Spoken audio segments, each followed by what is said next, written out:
যে স্কুলটি দেখতে পাচ্ছেন, আসলে এই স্কুলটি কোন জায়গায় একটু বলি, যদি একটু জুম করে দেখাই। তো কড়াইতলা সরকারি প্রাথমিক বিদ্যালয়, তো উপজেলা তালতলি, জেলা বরগুনা, প্রাথমিক শিক্ষা অধিদপ্তর। তো এই স্কুল নিয়ে যদি একটা কথা বলি, সেটা হলো এই স্কুলের মোট ছাত্রছাত্রী আছে 60-65 জন। তো একটি স্কুল আছে, আর একটা স্কুল হবে। তো কথা হচ্ছে, একটি ভবনেই ছাত্রছাত্রী হয় না।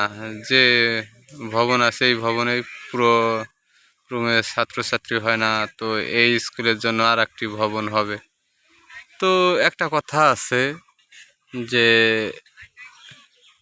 যার আছে তাকে দেওয়ার জন্য প্রস্তুত, আর যার নাই তাকে দেওয়ার মতো কেউ নাই। তো এই স্কুলে নতুন একটা ভবন হবে।